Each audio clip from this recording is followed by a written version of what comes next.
thought that you would be doing it in 600 plus cities, 1,500 shows. Like, where do you get time, man? How? Did Uh, you figure it out then, or how is it happening? It's it simply going. Absolutely not.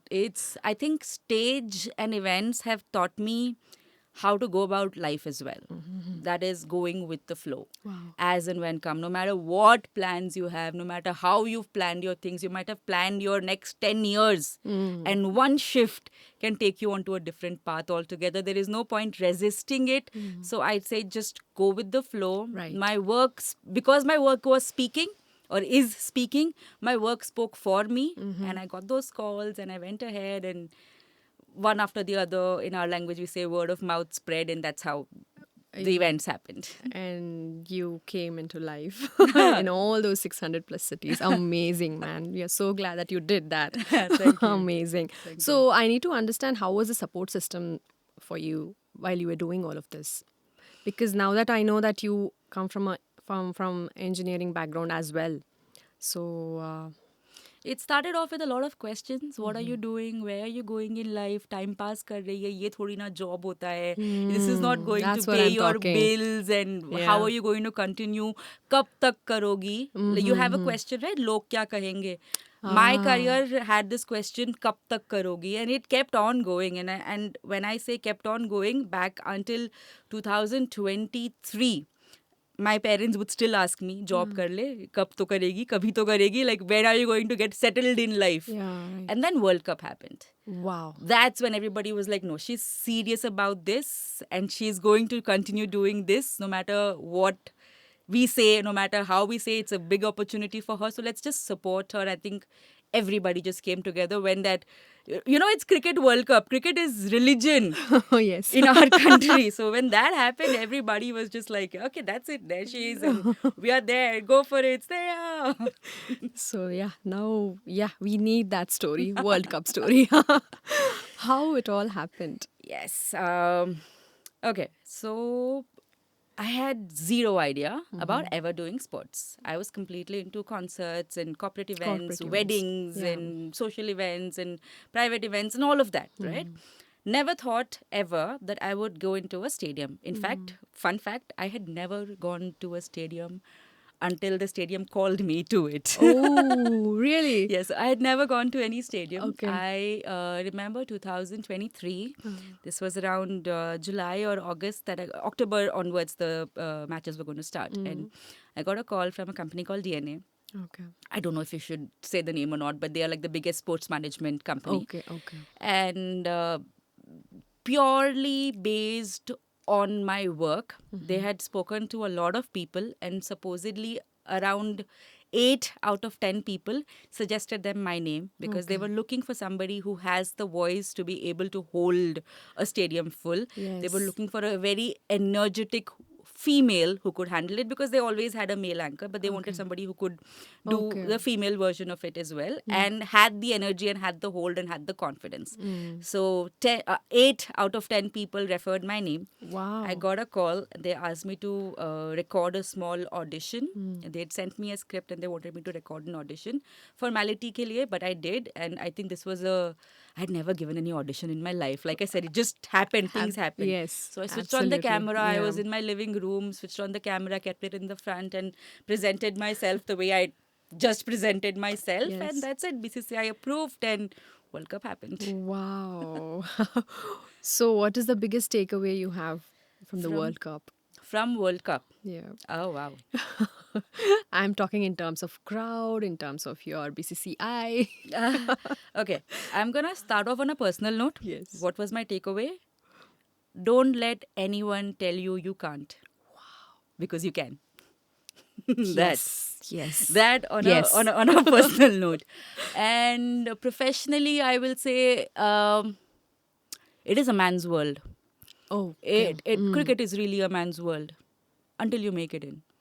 Okay. And were once you do- were you in that band as well?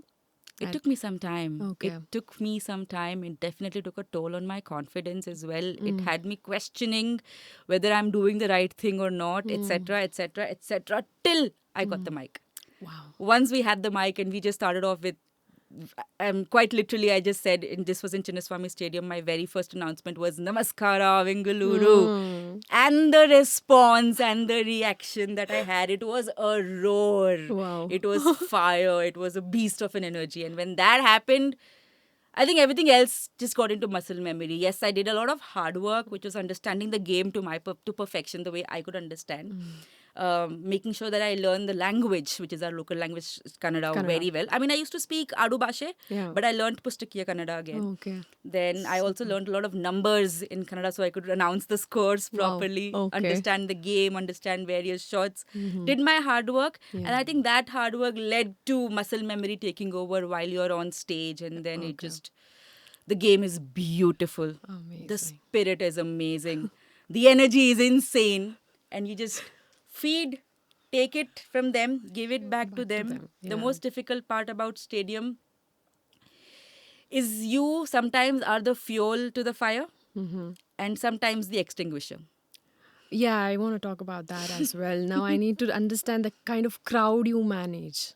Do you have to manage like That the is- stadium crowd? How is it happening? I think the real job is to simply manage and enhance their experience of the game. Because when somebody is paying the amount of money XYZ that they are paying to come to a stadium, they haven't come to listen to you.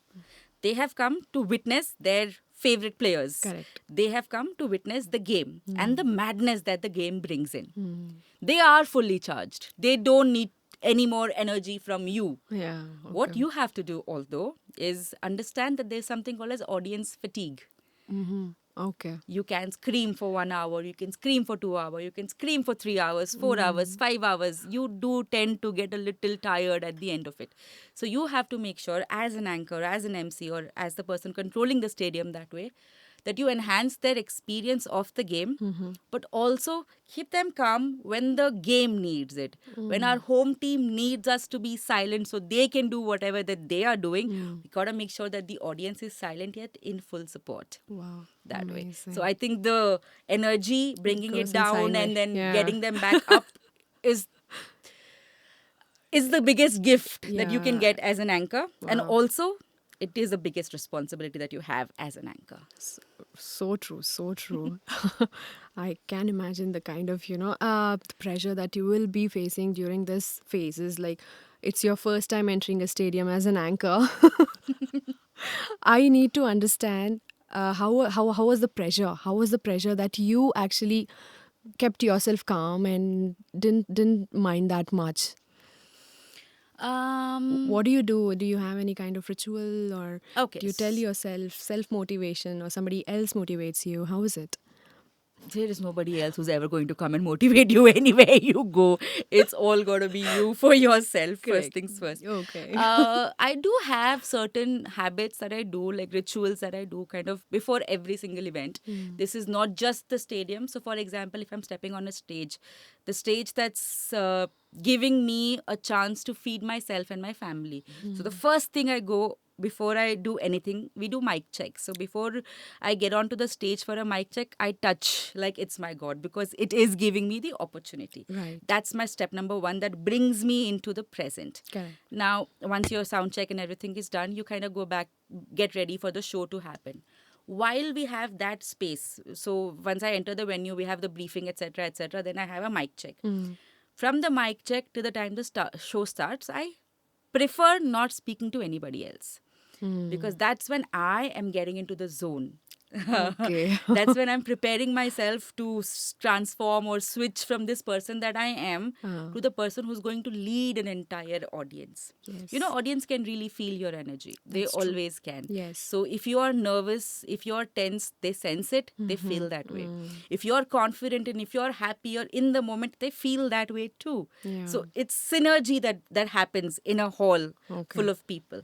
So what I do before every event is I stand in a power pose, which is, that. Yeah, superwoman. Bring in, bring in the energy, channel the divine female. Yes. That way, first thing, second thing, close my eyes, breathe in, breathe out, inhale, exhale, get my mind, no matter 1,000 things that could be going on in my life otherwise, but in that moment, and for the rest of the show, I need to be present in the moment. I cannot have something else going on in my mind and Absolutely. something else coming out. So there's always no thought to Sync. speech. Yeah, that There should can be, happen. there cannot be any gap between thought to speech. What I think is what I speak. For that, Correct. I need to be in the present moment. Mm. And that's the ritual that happens, that power pose, the breathing in, the inhaling, the exhaling, getting myself Yes. in there and saying, you got this, let's have a great time. Wow. And before you know it, it's time to start the show. And then we go, ladies and gentlemen, are you ready? Amazing.